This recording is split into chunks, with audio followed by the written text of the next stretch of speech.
Welcome back to the Real Dads of New York. We are here to do part 2 of our review of Love is Blind. We saw part 1. We ended with Kenny and Kelly. It was just too much tea to spill. But now we are going to go to even more of the crazy, which is Jessica and Mark. I need to take a moment because Jessica worked my last goddamn nerve. Why? She was manipulative as all hell, number one. She needs to seek some help from my perspective on her drinking problem because unless this is just how they edited it, but you never not saw her with a wine glass in her But hand. that could have been, again, for the show. Slurring her words, getting sloppy drunk. But that's also medicated.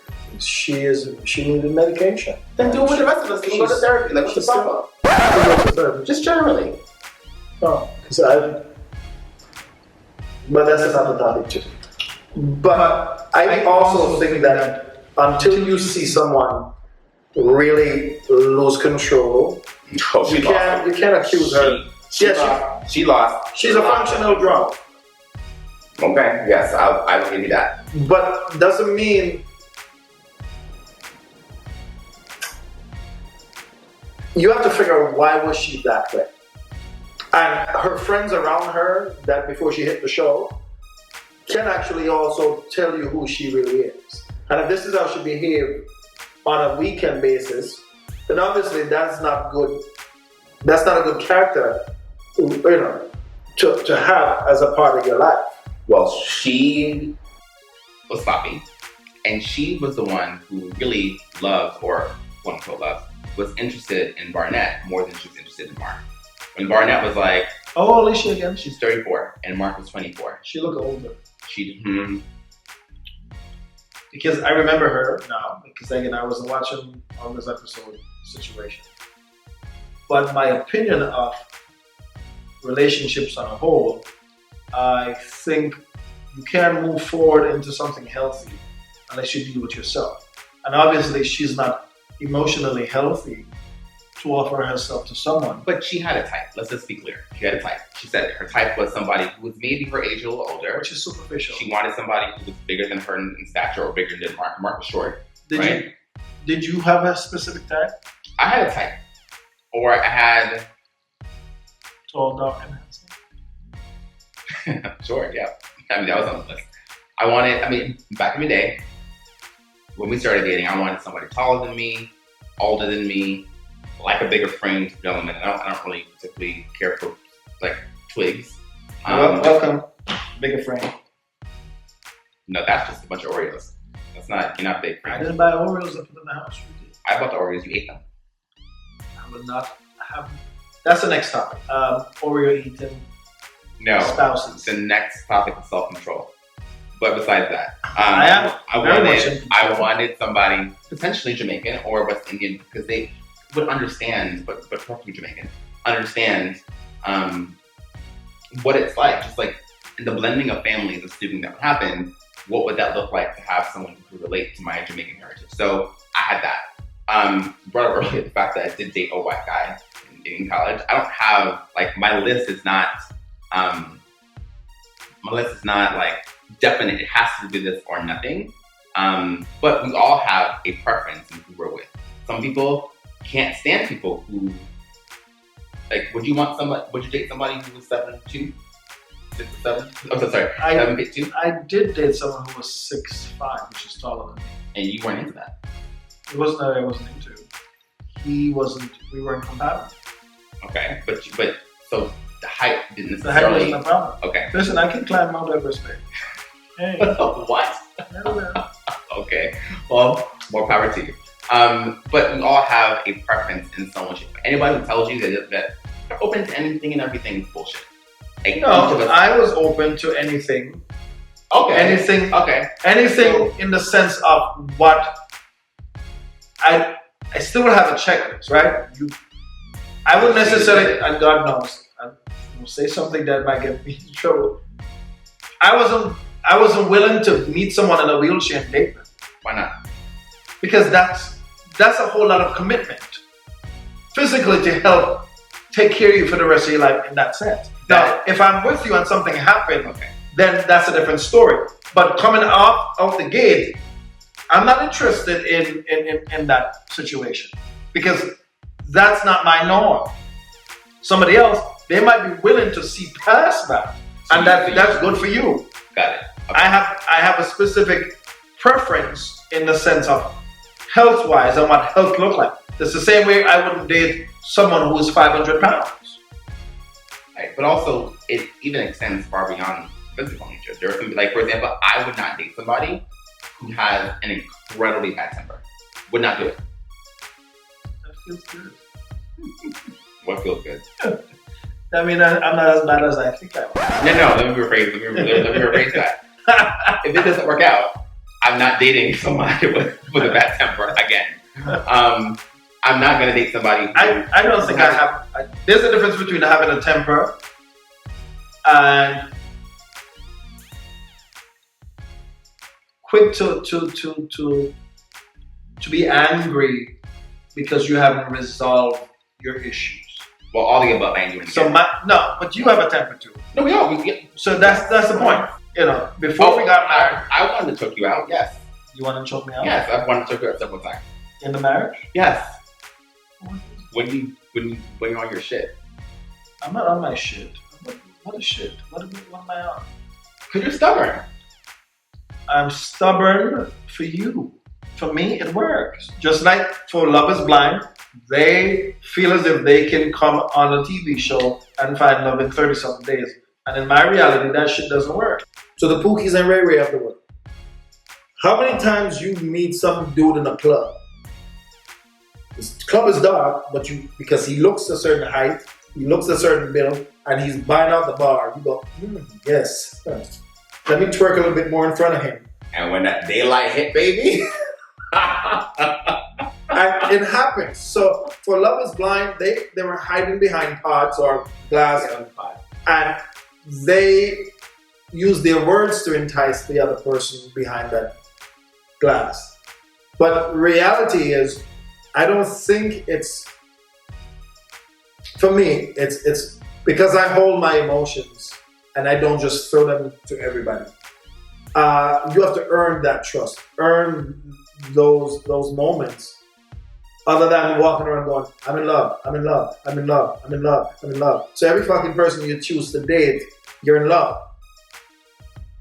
Yeah. But Jessica did not love Mark. Because she wanted the other dude. She wanted the other dude. Why? Because he was built. But speaking of wanting... But she didn't know he's built. She didn't know. But didn't they meet?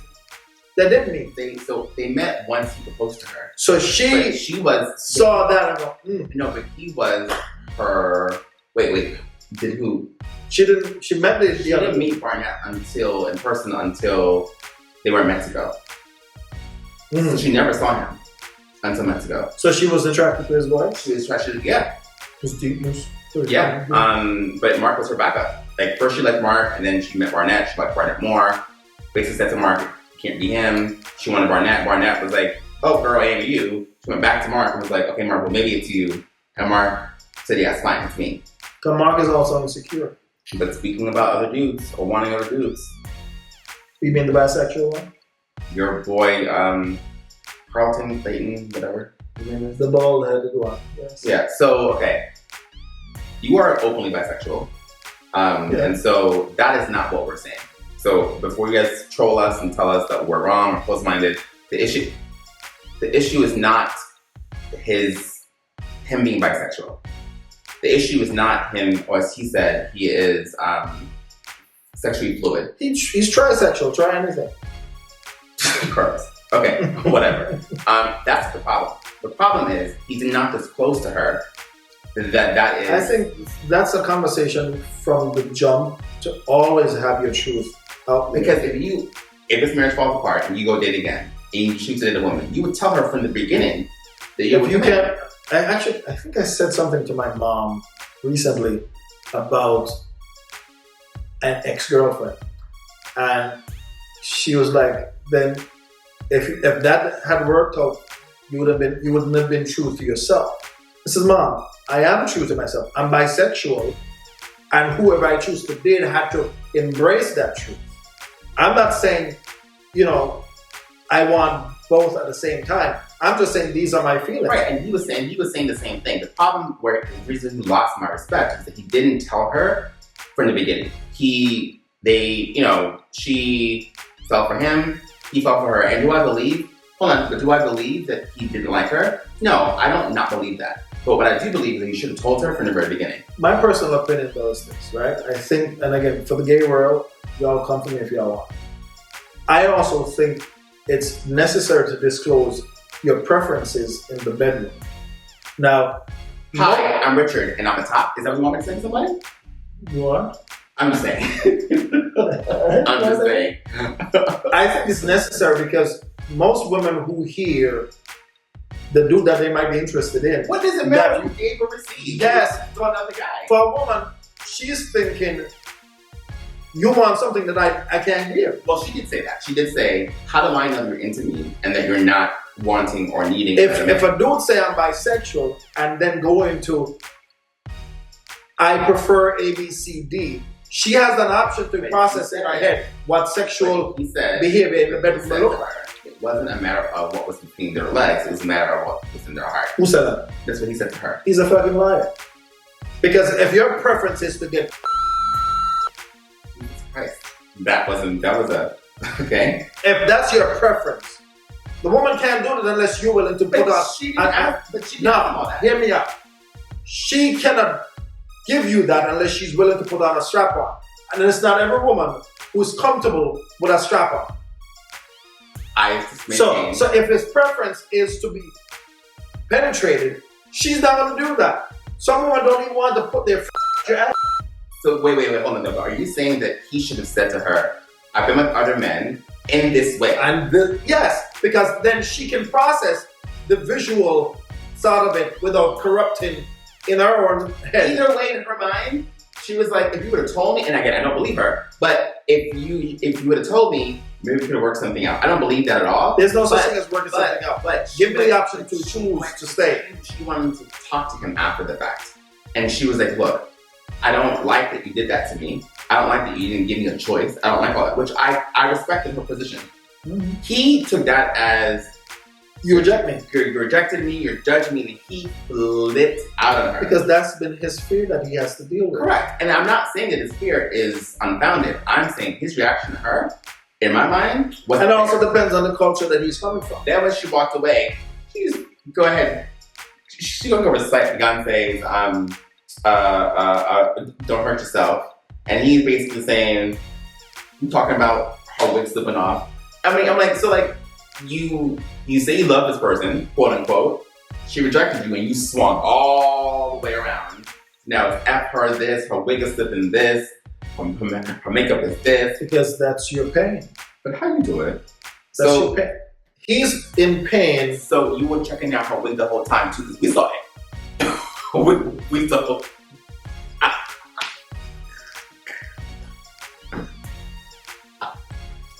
Well, he would have been her stylist at the birthday.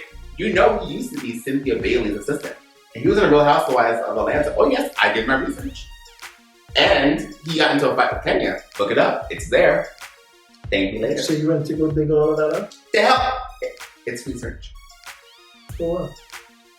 For our channel.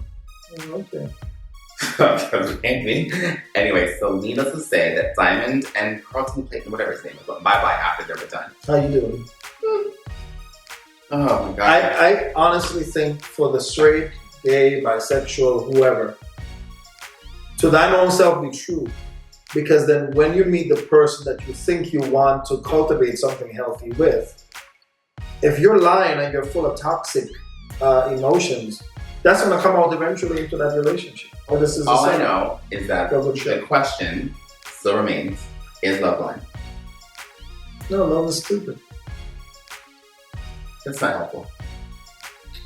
You cannot say you've fallen in love with someone without revealing your true desires to yourself and then allowing that person to receive you on a conscious level of who you are. But is Love Blind? Because meeting someone after 40 days and you're not married and you're thinking this is forever.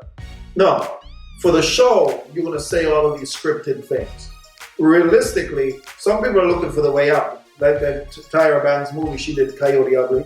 You want to bite your arm off because you want to get out of this shit fast to move on to the next phase of your life. But once you're with somebody, is Love Blind at that point? Do you turn a blind eye to some of the things that... I've turned a blind eye to some of your shit. Damn right. And vice versa. There's nothing here, baby, that's negative. All positive. Can somebody come get him a dose of like... There will be a whole... You ever seen Black Friday sale at Macy's? There will be a whole slew of people. Or Best Buy. A whole slew of people ready to protect you. Okay? And I'm sure some of them motherfuckers out there looking for you too. Come. They said come. I blow the whole shit up out of this place. Anyway, once you are with somebody, I do believe that you turn a blind eye to some things that would normally aggravate you. You learn to... Like not washing dishes? That's why we have dishwashers, we keep saying it. The more you say it, it doesn't become any... This motherfucker wanted a bigger sink in the house, okay? And I had an epiphany. The bigger the sink is, the bigger the mess he's gonna create in the kitchen. So we need to hire a maid that will come cook and do the dishes at the same time. Or matter of fact, the maid is here. That is the best idea, and you know, it's the best idea you've had all year. The year just started. Stick around. I might choose to replace you, upgrade you. And if I upgrade you, I want a 6'3", skinny legs, 6-pack. Okay. Tattoos. Y'all could be happy. Y'all could be happy and live happily ever after. Big head. No? Sure. But as Iyanla Vanzant said, I invite you to do all of that. Because in the end, I'm going to win. How you going? Be sure to like, comment, subscribe, and click the bell in the bottom right hand corner if you want to be notified of the content that we push out. Until next time, folks, peace out. That was so scripted. What was so scripted? What did I think you just said it wrong? We've only said it every video that we've shot. You bought the movie? I ain't never bought the movie. Move. Goodbye. Hell, okay. No, get off me. Get off me. Bye. Help! Take it! Oh, this is uncomfortable. Goodbye.